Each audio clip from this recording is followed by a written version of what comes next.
last a robust hour and 15 minutes, okay? I will introduce myself shortly, but I just want to go around the room and just get your name, what child or you have here in our school, and then I can start with myself afterwards. So Jim? Jim Marinick, my wife Linda Marinick is here also. And she's like, what are we doing here for this short period of time? So I want to thank her for jumping in. My name is Hassan, and the doctor in front of it just means I have a PhD, not a medical doctor, all right, but a PhD in organizational behavior. So again, this is going to be a robust time about us, but quick story, if I may. So when I got my doctorate degree, my PhD, my mother was so very happy with me. So I went to go buy her something because we were going to celebrate together. I just wanted to buy her something, right? So we were walking through the mall, and she's introducing it. She was embarrassing. She introduced me, oh, my doctor's son, but he doesn't help anyone. I said, Mom, don't say anything. Quiet, right? So again, my doctorate is in organizational behavior to help people change the behaviors of old way of thinking to something new and helpful, right? So that's what I do. So I do not work on bodies or brains to that effect. So that's what I do. And for our organization, what I've been doing successfully for the last 2 years is we are in 17 different states. We have well over 4,000 employees. So when we need to improve performance or look at improving anything throughout our organization, through our employees, that's my job. So if they're not treating our clients right, the folks that we serve, because not only do we serve students and children and grown and adults with intellectual and physical disabilities, we also serve people who were once homeless to get them jobs, right? One of our biggest accounts in our organization is we have well over 200 men and women cleaning the Statue of Liberty for the last 2 or 3 years, and they were once homeless, right? We serve veterans and get them jobs. So our organization, FedCap, we help people who are underserved. So my job is to make sure those employees who are helping those folks get good jobs and treat them well. So that's what I've been doing. That's my training. So our social workers had said one time, Hassan, can you spend a little bit of time with our parents? Because we got grand ideas. We're improving our organization. We are eliminating, I'm going to be transparent and honest with everyone. We're eliminating the non-performing employees, and we're adding new employees to our organization, right? Those employees, those candidates who are professional, those candidates who have a background in helping folks with disabilities or students with disabilities, we should always have that concentration. You have to be sensitive. So they said, can you come and talk to the parents? Let the parents hear what we're doing, great for our organization, and plus get some feedback from the Janines and the Karas and the Daniels of the world for folks who've been here for quite some time, so we can continue this whole process. So it's been really interesting. So I've heard some details from our employees, and one of the things that they have said, and we have well over 200 employees working throughout East of Seals in our organization, specifically with our children, right, is I don't think the parents understand what we do. I don't think the parents understand what we go through, right? And some parents, again, maybe not here, maybe not the Lindas or the Jims in this room, some parents don't even treat us like we are human. They walk past us, they don't say hello, they look down at us, or whatever the case is, and it's not right. So I know you hear, Hassan, you're talking to us and you want us to improve and you want us to be professional, but what about the parents? So our social worker said, Hassan, talk to some of our great parents and get their feedback so we can continue moving forward to really get this right. So do you understand my role and what happened while we're here? Janine, is that good enough for you, Janine? Understanding? Yeah. Okay, so thank you so much. So that's why we're here. So I'm going to give you guys a snippet of some of the things that I've been working with and the social workers have been working with our employees that deal with your children, right? They had a 3.5-hour workshop, meaning they had to answer some case studies like what happens, how do you react to a child who slaps you or hits you or does something unexpected to you? How do you react to that? And we got together, and I wanted to hear how they feel and how they act to that. So those are workshops we had, right? We've asked some specific questions. What do you want to improve? So that was a workshop. So you guys are not getting a workshop. You guys are going to get a snippet of what they've gone through so we can understand. Are we good with that? Barbara, you good? All right, thank you. All right, so what I do, and I'm going to get my so I can make sure I'm mindful of time, so forgive me. If I talk fast, say, hey, Lisa, slow down there, Hassan. All right, you're going too fast for me, all right? Because we're only mindful of time. We only got to 6:15. I want to show you a very, that's 3 variables, by the way, a very important video that talks about diversity. It talks about a single story and not understanding, being able to understand just more than one side of a story, right? So, and all the employees throughout FedCap, I also, Jim, teach at universities. I'm a professor at night. So when I teach this to everyone, they love this quick video. And this is a 10-minute video. So I'm going to show that video too on diversity and how to be professional and understand 2 sides of a story. So it's going to be good. So again, I summarize this. Daniel on the call. What you don't see in front of you, I'm just going to read quickly just to highlight some of the things we're talking about today. And I just summarized this particular slide, Daniel. The discussion was designed for our parents and children who attend the Kessler Center.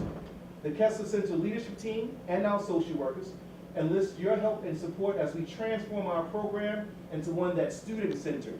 So it should always be about our children, right? Rich and focused, safety and well-being. We talked a little bit about that. I love this last piece of it. It's about culture diversity training, understanding that it's things that we do must be something positive focused. I don't care if your day starts off kind of rough with one of our children, you have to be able to wash that away and keep moving, right? It's very similar when we teach our children or we teach our employees about leave the baggage at the door. Sometimes you come in and it's funny because one of the employees said, you believe I got hit and kicked and I'm supposed to just wash that away? Yes. You take some time, 30 minutes away, you walk away and come back and start it again and understand that this is going to happen. This is our job, unfortunately. This is what happens. So that's been talked about, right?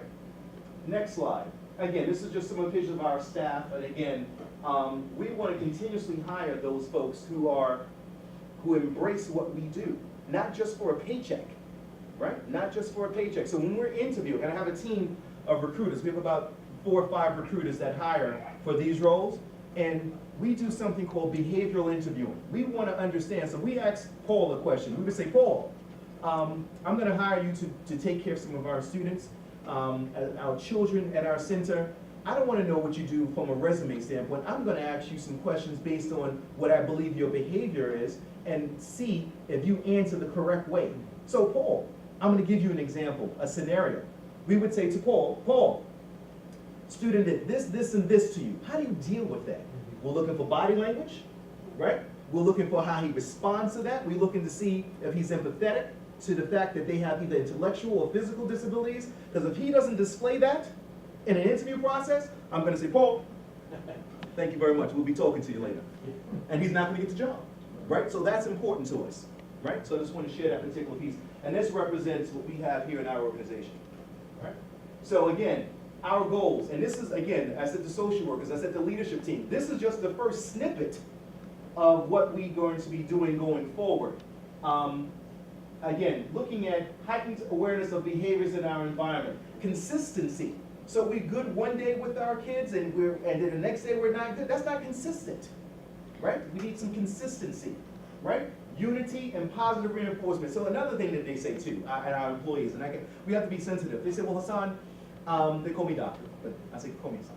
So they say, you guys expect a lot of us. I know this is our job, but when do we get a thank you, good job? We don't get it for some of the parents. We barely get it from the supervisors because the supervisors say what we're not doing right. When do we get that positive reinforcement? So what I said to them is the first thing we have to do is do things internally. Let's not look for positive reinforcement.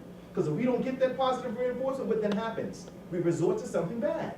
So first you have to get your positive reinforcement internally, that you're doing the job regardless. You got to do it. It's what you do, right?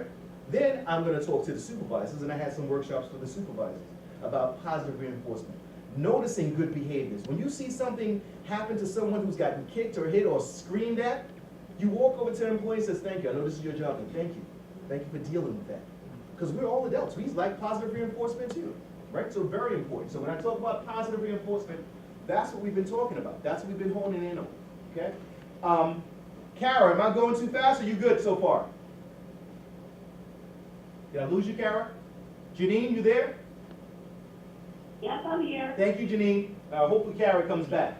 All right. No, So, I'm here. Sorry, I had it on mute and I But- couldn't figure out how to take it off. never you worry, but thank you for keeping it on mute for us.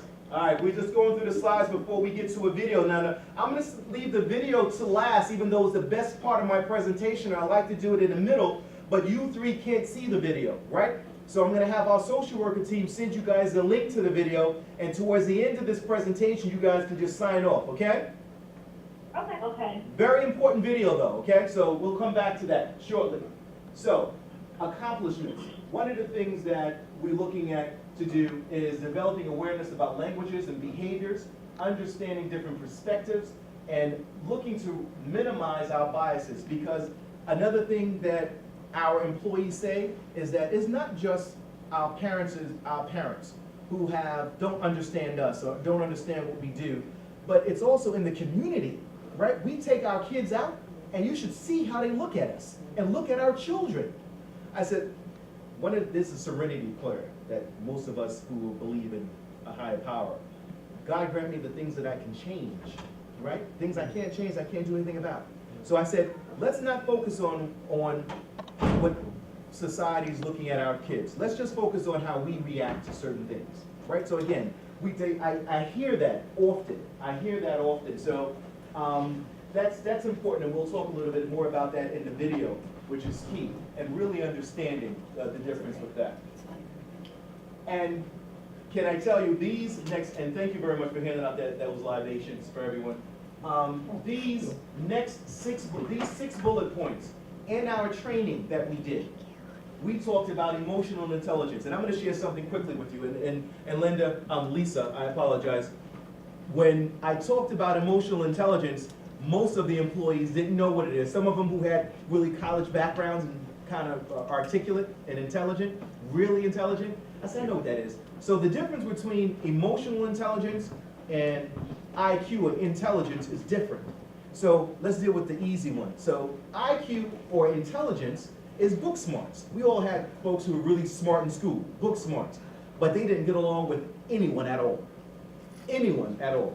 They were loners, they didn't interact, so they had low EQ, emotional intelligence. Emotional intelligence is what we are hiring for. Emotional intelligence is important for us to understand that you can have as much smarts, Barbara, as you want, but if you're not able to understand others' behavior, if you can't get along with people, that's not going to help us at all. At all. So we talk about we get into it deep. We're not going to do it today, right? But we get into emotional intelligence really deep, because that is the foundation of interaction. That is the foundation of accepting others and understanding others. Communication skills. We talk about communication skills and how it's amazing because, and we're going to send you a link. I get excited about this. And how just merely communicating, saying good morning, saying thank you, children, our audience imitate that. So they imitate our behaviors. A good morning they'll imitate. If you just get up and you walk past someone, I use this as a quick, crazy example. And this is an example that everyone can understand, because I'm so passionate about communication. I told the group, and I'm going to tell you guys, I have two sons. I have a 9 and a 10-year-old, Darius and Marcus. Whenever I'm in a house and they come in the morning and they come downstairs and they come right past me, go to the refrigerator for something, they don't say good morning to me, I say good morning, go right back upstairs and start it over again. Because again, that's important. So if it's important to us, children view that. That's really key. So we talk about communication. We even get deeper. We get deeper on communication here. Listening skills. We're going to do a quick exercise with this group. Let's see how good you guys are with this quick group, because we did a lot of exercises. It was a workshop. You two guys can't partake, because you did it already, all right? I'm going to do a quick exercise with this group. I'm going to ask you 3 questions. I'm going to give you the answer to 2 of the 3 questions, and the last one you're going to give me the answer by just as a group. But we're all going to recite the answer together. Here's an example of one of the 3 questions. Today is Friday, so I'm going to ask you guys, what is today? And we're all going to say it at the same time they answer. So what is today? There we go. Second question. On the line, you guys gotta be faster than that, all right? And actually, on the line, Daniel, Kara, and Janine, you can't even participate, unfortunately. I apologize, because one question, you need it visually. So just listen for now, and I apologize for that. Right, that's why every time I do workshops, it's so engaging. People online, they don't get as much. But, okay, so today, again, is what day is today again? Friday. Right, awesome. This is white. What color is this? White. I'm gonna say it again because we weren't all together. What color is this? White. Excellent. Last question. What do cows drink? Water. Excellent. Water. Here's water. Here is the bottom. And again, you guys know I got my PhD in organizational behavior. What we've just done was we did something called anticipatory listening. We jumped ahead because we thought we knew what the person's going to say. The biggest downfall in marriages and relationships was when men and women do that to each other. Men are the biggest culprits, by the way. When we just tune them out because we think we know. Don't you start anything, Chris. Don't start anything. So the biggest culprit of that is us because we're thinking we know what they're going to say. So it cuts off communication, right? So we had a few exercises, by the way, and communication. And it's about listening to our students, listening to our parents, and don't just assume, right? So that's what we talked about. Changing perceptions. And I gotta be careful of time. You guys kill me with this only an hour and 15 minute thing. Anyway, so changing perceptions. We talked about how it's important that, guys, you want the parents to think of you a certain way and view you a certain way, but it's also about perception. I know you're taking care of the children, right? But if the pants are hanging down, right, or if the hat is sideways, or that's about perception. Immediately, everyone gets defensive, right? And they said, first of all, we're tired. We've been working all day. I said, or if you're wearing a bonnet that you sleep in. There we go. Now, who was that? Who said that? Good, Janet, Janine? Yeah. Absolutely. So what I said to the group was, let's eliminate some of the challenges we deal with, some perceptions. I know you've been working with the kids all day, and some of them, and this is what, Janine, it's so funny you said that. So I asked the guys, why do we have a hat on? Because I didn't know. I started doing this 2 years. Why are we working with a hat on? And some of the ladies, why do you have the bonnet things on your head? Everyone almost at the same time said, you need to be there because they pull our hair sometimes and we just covering it. I said, okay, I got you. I got it. I apologize, right? So I said, when we wear the hat, can we just put the hat forward, straight? Why do we have to put it sideways, right? If we have a bonnet, change the bonnet, get another bonnet. Make it presentable, right?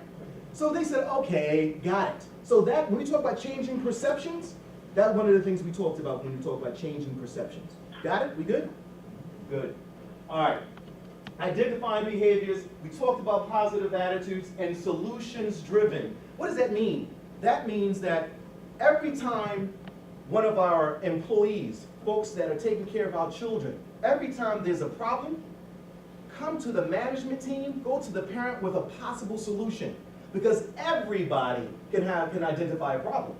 My 5-year-old, I'm sorry, he's 9. My 9-year-old can identify a problem. But can you bring some solutions to the table? Well, that's what's important. So we tell them about that as well. Very important. Danny, you good? Yep, I'm good. All right, thank you, sir. So, again, and this is just a snippet, guys. This is just a snippet. So, on slide 7, that you guys will receive on the call as well. A lot of this is hanging throughout some of our offices. These things are hanging throughout our offices. We've instilled it with our employees. Not everyone thinks the way you think, know the things you know, believes the things you believe, nor act the way you act or would act. Remember this, and interacting with others will be less challenging. That is one of my favorites, right?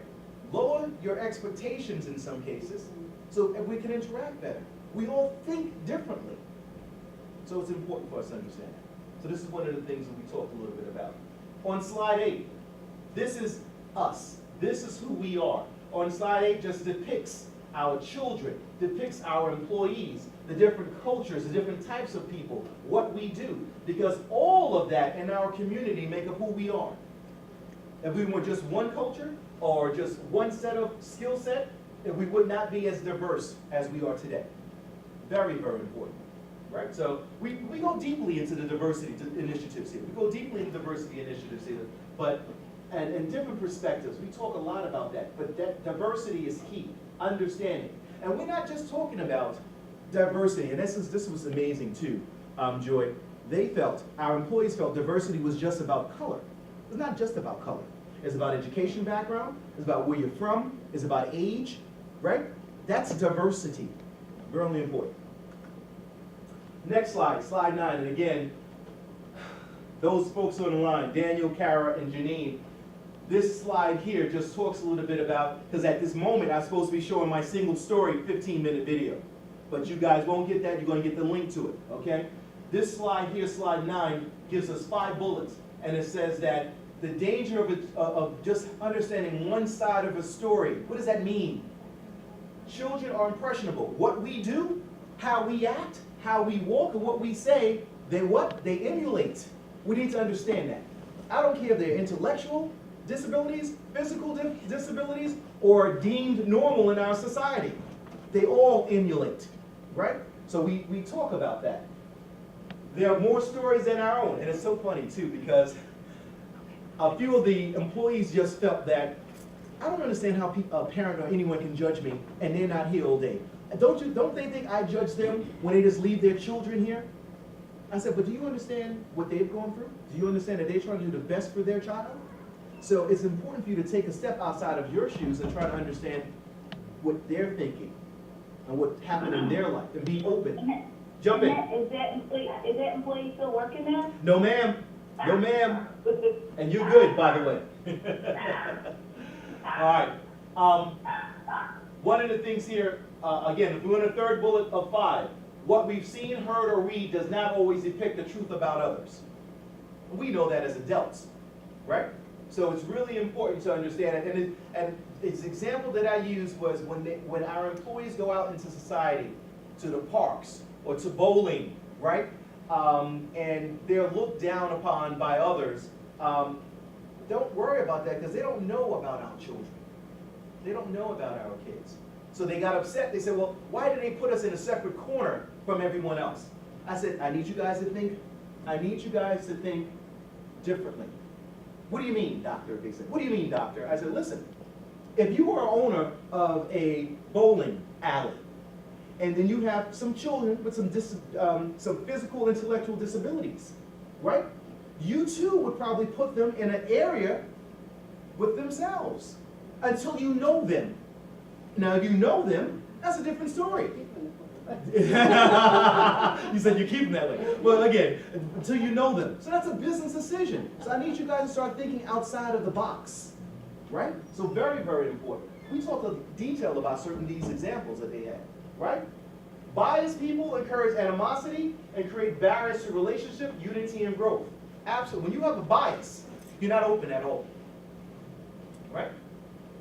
Resolution, embrace diversity and eliminate biases. So we went into these topics in detail. I'm just here again sharing with you what I shared with our employees, what they shared with me. Right. So again, slide 10, about communication filtering through cultural perspectives. And we talked about this. This is just a slide that you guys can understand. When you talk about culture and diversity, we'll talk about personalities, disabilities, religion, sexual orientation, right? Work styles, learning styles, economic status. This here on this slide is cultural, is diversity. Everything embraces that. And we try to emulate that in our employees. We get the best of the best in different cultures. The best of the best in these areas. That's what we look for. We just had, here's a quick story. We just had, and we have HR in the room so you can attest to this. We just had an interview day, one of the largest interview days we've had here in a while, because we're really focused on this.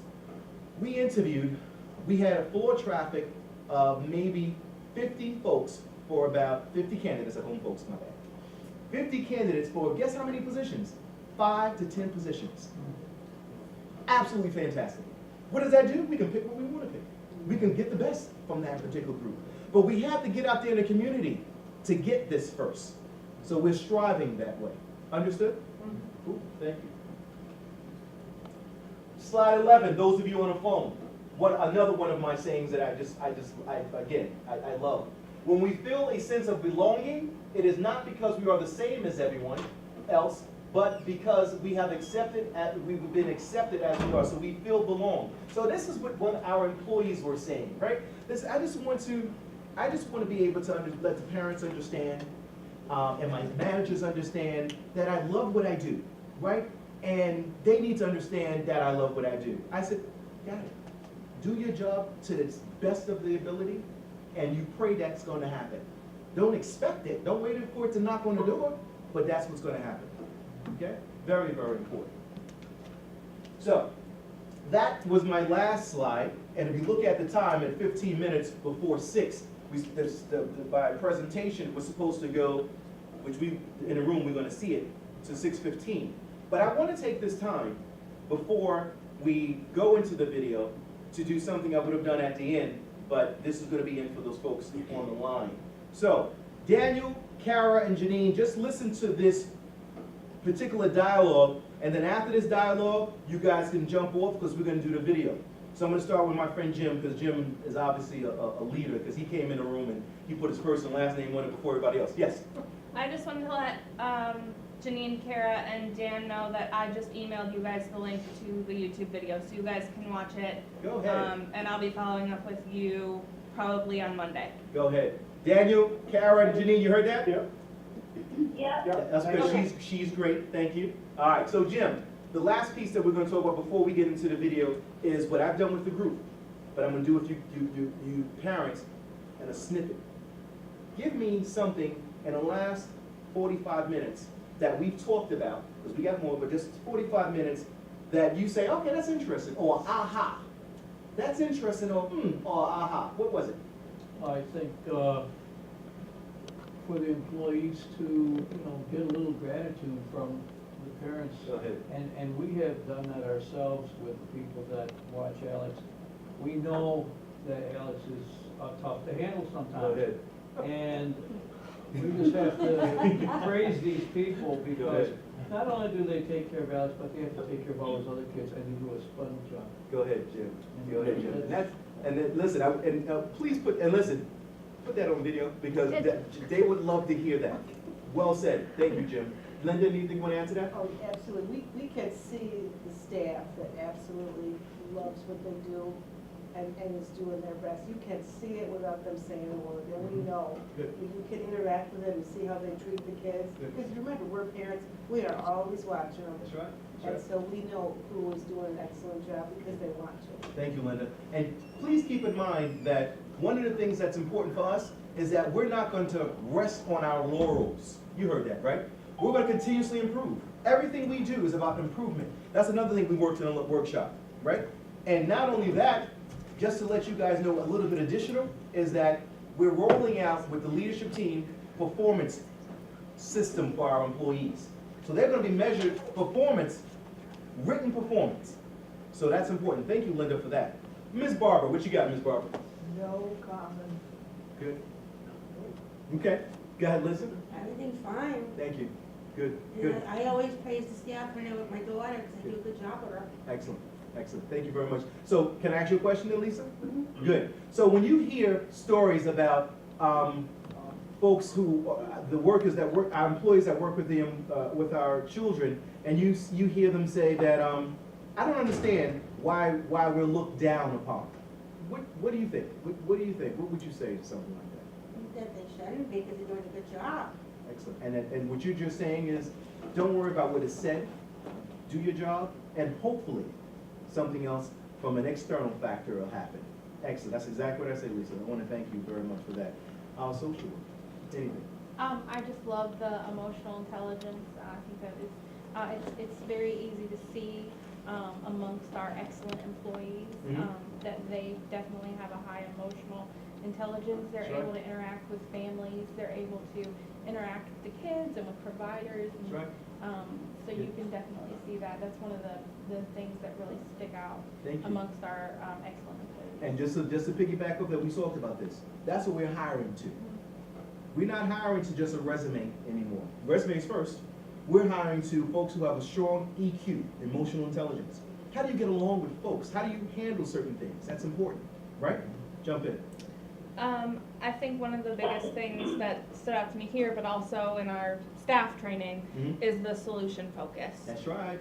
We need to all be coming together for these kids to make sure that we're meeting their needs and Good. coming with solutions, positive solutions as a team. And you're walking the talk. You know why? Because one of this idea started with our social workers, right? They said we're gonna have this small session, then we're gonna build upon this session going forward. More parents involved, we're gonna be interactive, we're gonna be engaging. So this is the first step to getting us best in class. Well said. Thank you. What you got there, my friend Joy? My daughter said to me, just a couple days ago, I don't know why we did all the other schools, Mom. We should have just started here. That's right. And this comes from a child that's been kicked out of a million different places in her existence. And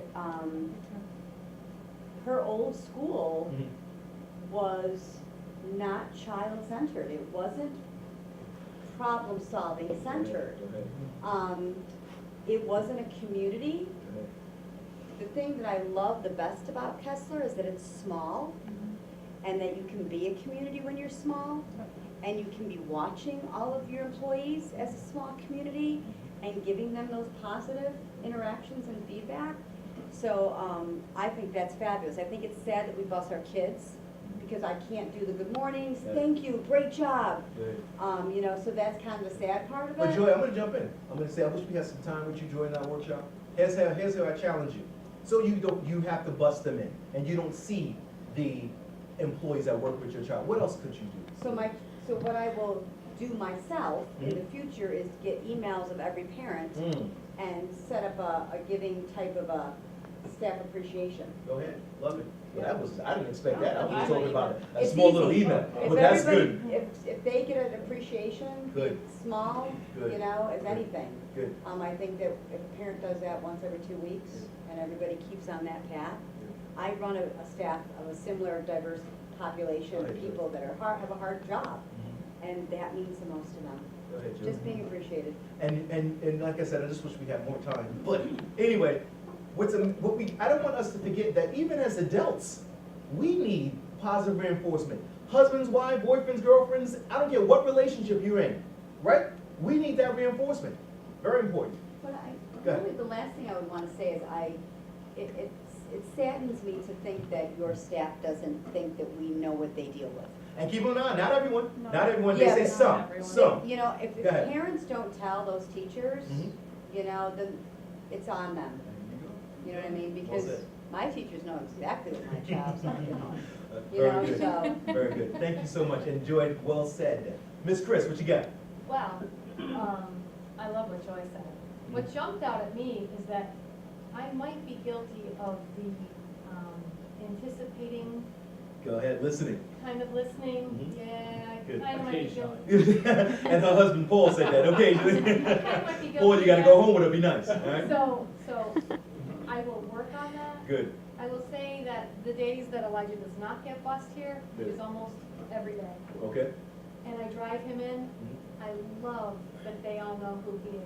go ahead. I Go ahead. love that they have their Right. walkie-talkies, Good. Elijah's here, Elijah's mom is here, phenomenal. Our son's Good. only been away from our home since last September. Awesome. He went to a program and he got asked to leave that program All right. and Kessler opened the classroom and it was perfect for him. It was made for Go ahead. him. Go ahead. Yeah, agreed. And Well said. he loves it here. Good. It's his home, it's her He community. loves going to school. Yeah, that's cool. Excellent. Thank you so much, Chris, for that. Go ahead, that was well said. Paul, what you got?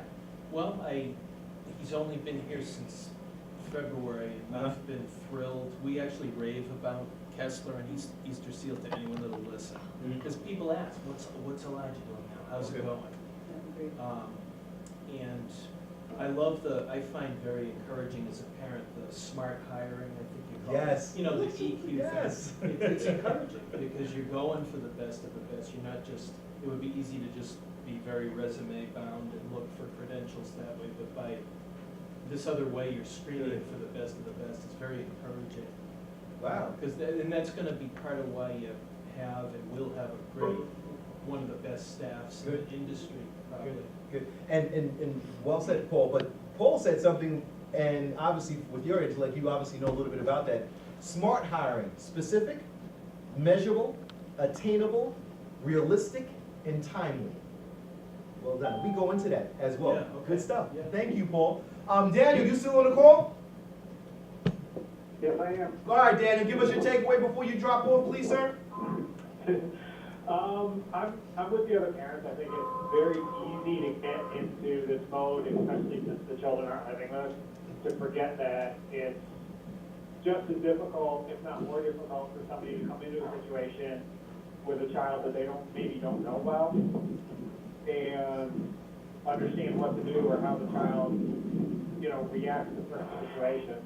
Excellent, excellent, excellent. So I really think like we need to keep that in mind, and I've always said, people, with Mackenzie's schools growing up, they say, well, I don't know how you do it, and I don't know how you do it, to walk into a child that you don't know and try to figure out how to interact with them. It's not easy. Excellent. And can I tell you, and Daniel, well said, and can I tell you that coming to this organization gave me a new level of empathy to our employees, because again, they're not like us, or some of us, who have our compensation is equivalent to what we get paid. I'm a teacher, and at night, and I just feel as a teacher, we should get paid more than most people out there, most jobs out there, right? And they're teachers and caregivers. So I empathize a lot with that group. So again, thank you, Daniel. All right, Kara, what you got for us? I agree with that. Can you hear me? Yes, I can. We can hear you. Yes, I agree with that. Excellent. Everything that, Okay. the other parents have said. Thank you, Kara. Thank you much. And last but definitely not least, Miss Janine. Yes, I think I come from, I have a different perspective in a lot of ways because I worked in small, I've worked in the industry for a long time, prior to my current job. So my expectations, were, I think maybe high because of having worked in the field and with individuals with disabilities. So, my initial, experience was a challenge. Natalie is a challenge. But over time, as people got to know her, things got a lot easier. The school is excellent. I mean, I don't have anything negative to say whatsoever about the school. She's learned so much in her classroom. The staff have been great. They keep me abreast of everything that's going on. I get notifications of things that are happening all the time. But the only challenge I think is going to be with the residents. It's gotten better, and I'm glad, after 4 years, finally, doing something of this nature, because it's never happened before since she's been there. So I'm really happy to see that, the staff are going to be getting the training and everything. I think that I understand where they're coming from when they say, well, the parents don't understand what we're going through. Actually, we do, because we live with our child. But on the same token, having worked in the field, I actually do know what they're going through. I've had my hair pulled, I've been spit on, I've been kicked, and so I do understand. And when I go to the residents, I try my hardest to say hello to everybody. If there's somebody that I've never seen before, I'll introduce myself, I'm Natalie's mom, so, and I feel really comfortable with her there. So I think emotional intelligence is really critical. Somebody can look good on paper, but if they don't have the emotional intelligence, Right. and also their intentions for getting the job. Why are you here? Right. Is it in your heart to help people, or are you just trying to, get a paycheck? So that's really important. So I'm glad to see that your hiring practices are going to be better scrutinized and looked at. Indeed, indeed. And Janine, wow, that was a mouthful. I want to thank you for being transparent and candid, especially utilizing some of your experience. what I do want to end off with you guys on the line by saying, just to piggyback with what you said, Janine, is that the hiring process is never ending, right? So it's something called onboarding. So we hire the right people, the right talent, the right employees, but then we got to continuously coach, educate, and make sure it keeps going. So again, I want to share that with you. I want to thank you guys, Daniel, Kara, and Janine, for joining us. We have more to come, but we're going to, oh, I'm sorry. I'm sorry, I just want to say something to follow up on Janine. Janine, and I'm really glad you said this, I want you to know, and I want every parent in this room and on the phone to know that we're educating our staff on diversity, and, you know, but we're also educating our staff on all of our parents and on all of our families, and helping them to understand what our parents have lived with for years before these children came to us and before they came to our school. And that is going to increase their empathy, that is going to increase the way that they work with your child. We're working on communication. So we just want everyone to know that our entire team is working on the communication between ourselves and our families, and between our staff and our families. So Janine, I'm really glad that you said what you said, because you hit the nail on the head. We have made some progress. We have a long way to go, and that's what we're working on. So.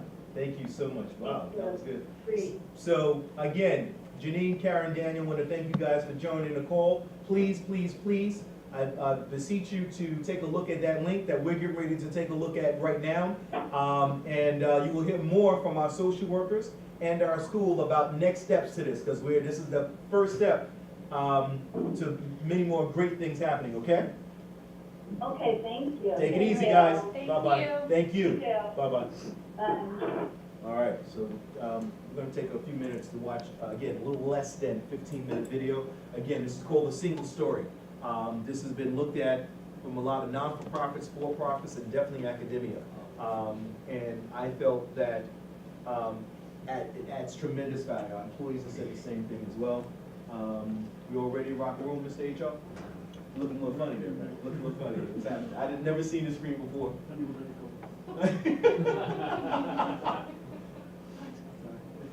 just going a little slow.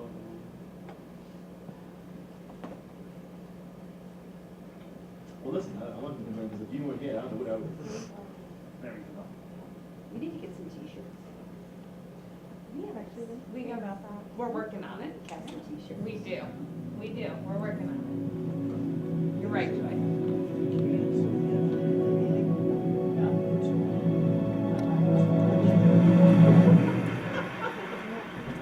I'm a storyteller, and I would like to tell you a few personal stories about what I like to call the danger of the single story. I grew up on a university campus in eastern Nigeria. My mother says that I started reading at the age of 2, although I think 4 is probably close to the truth. So I was an early reader, and what I read were British and American children's books. I was also an early writer. And when I began to write at about the age of 7, stories in pencil with crayon illustrations that my poor mother was obligated to read, I wrote exactly the kinds of stories I was reading. All my characters were white and blue-eyed. They played in the snow. They ate apples. And they talked a lot about the weather, how lovely it was that the sun had come out. Now, this despite the fact that I lived in Nigeria. I had never been outside Nigeria. We didn't have snow. We ate mangoes. And we never talked about the weather because there was no need to. My characters also drank a lot of ginger beer because the characters in the British books I read drank ginger beer. Never mind that I had no idea what ginger beer was. And for many years afterwards, I would have a desperate desire to taste ginger beer. But that is another story. What this demonstrates, I think, is how impressionable and vulnerable we are in the face of a story, particularly as children. Because all I had read were books in which characters were foreign, I had become convinced that books, by their very nature, had to have foreigners in them, and had to be about things with which I could not personally identify. Now, things changed when I discovered African books. There weren't many of them available, and they weren't quite as easy to find as the foreign books, but because of writers like Chinua Achebe and Kamara Laye, I went through a mental shift in my perception of literature. I realized that people like me, girls with skin the color of chocolate, whose kinky hair could not form ponytails, could also exist in literature. I started to write about things I recognized. Now, I loved those American and British books I read. They stirred my imagination, they opened up new worlds for me. But the unintended consequence was that I did not know that people like me could exist in literature. So what the discovery of African writers did for me was this. It saved me from having a single story of what books are. I come from a conventional middle-class Nigerian family. My father was a professor. My mother was an administrator. And so we had, as was the norm, living domestic help who would often come from nearby rural villages. So the year I turned 8, we got a new houseboy. His name was Fide. The only thing my mother told us about him was that his family was very poor. My mother sent yams and rice and our old clothes to his family. And when I didn't finish my dinner, my mother would say, "Finish your food. Don't you know people like Fide's family have nothing?" So I felt enormous pity for Fide's family. Then one Saturday, we went to his village to visit. And his mother showed us a beautifully patterned basket made of dyed raffia that his brother had made. I was startled. It had not occurred to me that anybody in his family could actually make something. All I had heard about them was how poor they were, so that it had become impossible for me to see them as anything else but poor. Their poverty was my single story of them. Years later, I thought about this when I left Nigeria to go to university in the United States. I was 19. My American roommate was shocked by me. She asked where I had learned to speak English so well, and was confused when I said that Nigeria happened to have English as its official language. She asked if she could listen to what she called my tribal music, and was consequently very disappointed when I produced my tape of Mariah Carey. She assumed that I did not know how to use a stove. What struck me was this: she had felt sorry for me even before she saw me. Her default position toward me, as an African, was a kind of patronizing, well-meaning pity. My roommate had a single story of Africa, a single story of catastrophe. In this single story, there was no possibility of Africans being similar to her in any way, no possibility of feelings more complex than pity, no possibility of a connection as human equals. I must say that before I went to the US, I didn't consciously identify as African. But in the US, whenever Africa came up, people turned to me, never mind that I knew nothing about places like Namibia. But I did come to embrace this new identity, and in many ways I think of myself now as African, although I still get quite irritable when Africa is referred to as a country, the most recent example being my otherwise wonderful flight from Lagos 2 days ago, in which there was an announcement on the Virgin flight about their charity walk in India, Africa, and other countries. So after I had spent some years in the US as an African, I began to understand my roommate's response to me. If I had not grown up in Nigeria, and if all I knew about Africa were from popular images, I too would think that Africa was a place of beautiful landscapes, beautiful animals, and incomprehensible people fighting senseless wars, dying of poverty and AIDS, unable to speak for themselves, and waiting to be saved by a kind white foreigner. I would see Africans in the same way that I, as a child, had seen Fide's family. This single story of Africa ultimately comes, I think, from Western literature. Now here's a quote from the writing of a London merchant called John Locke, who sailed to West Africa in 1561 and kept a fascinating account of his voyage. After referring to the black Africans as beasts who have no houses, he writes, "They are also people without heads, having their mouths and eyes in their breasts." Now, I've laughed every time I've read this, and one must admire the imagination of John Locke. But what is important about his writing is that it represents the beginning of a tradition of telling African stories in the West, a tradition of sub-Saharan Africa as a place of negatives, of difference, of darkness, of people who, in the words of the wonderful poet Rudyard Kipling, are half devil, half child. And so I began to realize that my American roommate must have, throughout her life, seen and heard different versions of this single story. As had a professor who once told me that my novel was not authentically African. Now, I was quite willing to contend that there were a number of things wrong with the novel, that it had failed in a number of cases, but I had not quite imagined that it had failed at achieving something called African authenticity. In fact, I did not know what African authenticity was. The professor told me that my characters were too much like him, an educated and middle-class man. My characters drove cars. They were not starving. Therefore, they were not authentically African. But I must quickly add that I too am just as guilty on the question of the single story. A few years ago, I visited Mexico from the US. The political climate in the US at the time was tense, and there were debates going on about immigration. And, as often happens in America, immigration became synonymous with Mexicans. There were endless stories of Mexicans as people who were fleecing the healthcare system, sneaking across the border, being arrested at the border, that sort of thing. I remember walking around on my first day in Guadalajara, watching the people going to work, rolling up tortillas in the marketplace, smoking, laughing. I remember first feeling slight surprise, and then I was overwhelmed with shame. I realized that I had been so immersed in the media coverage of Mexicans that they had become one thing in my mind, the abject immigrant.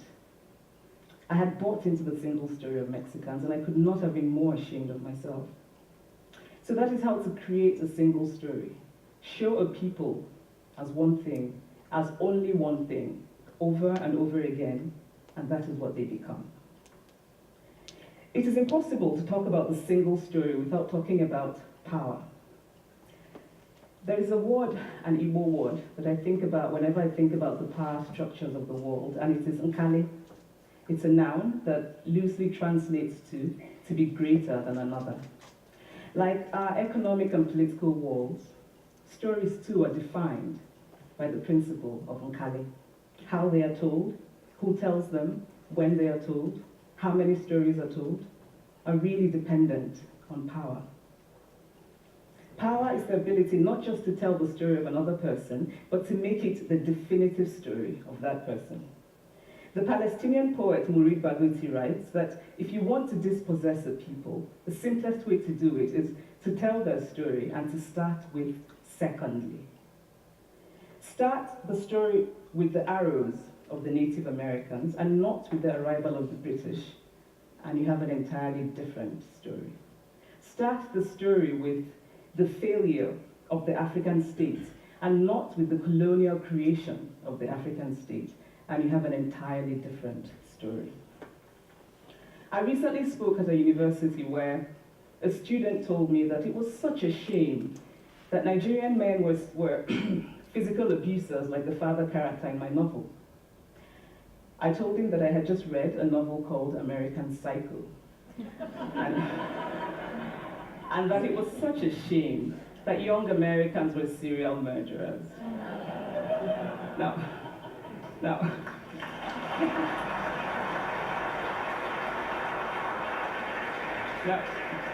obviously I said this in a fit of mild irritation, but it would never have occurred to me to think that just because I had read a novel in which a character was a serial killer, that he was somehow representative of all Americans. And now this is not because I'm a better person than that student, but because of America's cultural and economic power. I had many stories of America. I had read Thailand, Updike, and Steinbeck, and Gateskill. I did not have a single story of America. When I learned some years ago that writers were expected to have had really unhappy childhoods to be successful, I began to think about how I could invent horrible things my parents had done to me. But the truth is that I had a very happy childhood, full of laughter and love, in a very close-knit family. But I also had grandfathers who died in refugee camps. My cousin, Polly, died because he could not get adequate health care. One of my closest friends, Ukuloma, died in a plane crash because our fire trucks did not have water. I grew up under repressive military governments that devalued education so that sometimes my parents were not paid their salaries. And so as a child, I saw jam disappear from the breakfast table. Then margarine disappeared. Then bread became too expensive. Then milk became rationed. And most of all, a kind of normalized political fear invaded our lives. All of these stories make me who I am. But to insist on only these negative stories is to flatten my experience and to overlook the many other stories that formed me. The single story creates stereotypes, and the problem with stereotypes is not that they are untrue, but that they are incomplete. They make one story become the only story. Of course, Africa is a continent full of catastrophes, the immense ones, such as the horrific rapes in Congo, and depressing ones, such as the fact that 5,000 people apply for one job vacancy in Nigeria. But there are other stories that are not about catastrophe, and it is very important, it is just as important to talk about them. I've always felt that it is impossible to engage properly with a place or a person without engaging with all of the stories of that place and that person. The consequence of the single story is this: it robs people of dignity. It makes our recognition of our equal humanity difficult. It emphasizes how we are different rather than how we are similar. So what if before my Mexican trip, I had followed the immigration debate from both sides, the US and the Mexican? What if my mother had told us that Fide's family was poor and hardworking? What if we had an African television network that broadcast diverse African stories all over the world? What the Nigerian writer Chinua Achebe calls a balance of stories.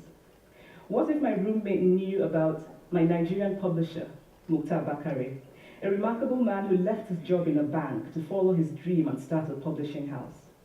Now, the conventional wisdom was that Nigerians don't read literature. He disagreed. He felt that people who could read would read if you made literature affordable and available to them. Shortly after he published my first novel, I went to a TV station in Lagos to do an interview. And a woman who worked there as a messenger came up to me and said, "I really liked your novel. I didn't like the ending. Now you must write a sequel, and this is what will happen." And she went on to tell me what to write in the sequel. Now, I was not only charmed, I was very moved. Here was a woman, part of the ordinary masses of Nigerians who are not supposed to be readers. She had not only read the book, but she had taken ownership of it and felt justified in telling me what to write in the sequel. Now, what if my roommate knew about my friend, Fumi Yonda, a fearless woman who hosts a TV show in Lagos and is determined to tell the stories that we prefer to forget? What if my roommate knew about the heart procedure that was performed in the Lagos hospital last week? What if my roommate knew about contemporary Nigerian music, talented people singing in English and Pidgin and Igbo and Yoruba and Ijo, mixing influences from Jay-Z to Fela to Bob Marley to their grandfathers? What if my roommate knew about the female lawyer who recently went to court in Nigeria to challenge a ridiculous law that required women to get their husband's consent before renewing their passports? What if my roommate knew about Nollywood, full of innovative people making films despite great technical odds? Films so popular that they really are the best example of Nigerians consuming what they produce. What if my roommate knew about my wonderfully ambitious hair braider who has just started her own business selling hair extensions? Or about the millions of other Nigerians who start businesses and sometimes fail, but continue to nurse ambition? Every time I am home, I'm confronted with the usual sources of irritation for most Nigerians: our failed infrastructure, our failed government, but also by the incredible resilience of people who thrive despite the government rather than because of it.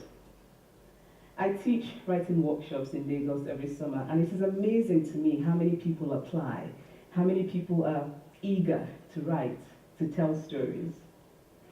My Nigerian publisher and I have just started a non-profit called Farafina Trust, and we have big dreams of building libraries and refurbishing libraries that already exist and providing books for state schools that don't have anything in their libraries, and also organizing lots and lots of workshops on reading and writing for all the people who are eager to tell our many stories.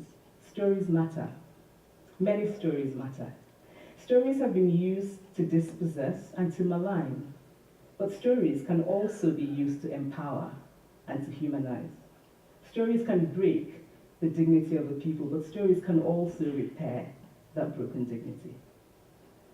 The American writer Alice Walker wrote this about her southern relatives who had moved to the north, and she introduced them to a book about the southern life that they had left behind. They sat around reading the book themselves, listening to me read the book, and a kind of paradise was regained. I would like to end with this thought, that when we reject the single story, when we realize that there is never a single story about any place, we regain a kind of paradise. Thank you. This is a video that we showed our employees and a number of folks when we talk about understanding different sides of a story and understanding you as parents, and hopefully you parents understand our employees, so that's a starting point of success. There's not just one single story. You guys see our employees just in that short time period. Our employees see you guys in a short time period, and we make rash judgments based on that. Our society does that not that great, so we shouldn't emulate that, right? So just wanted to share this quick video. We did workshops. We did some exercises off this video, but we're out of time. I want to thank you guys very much for your time, and this is first of many. So again, thank you. Thank you. All right. Good. And you got some treats before you guys leave. You got some treats. Oh, and please come downstairs to the gym.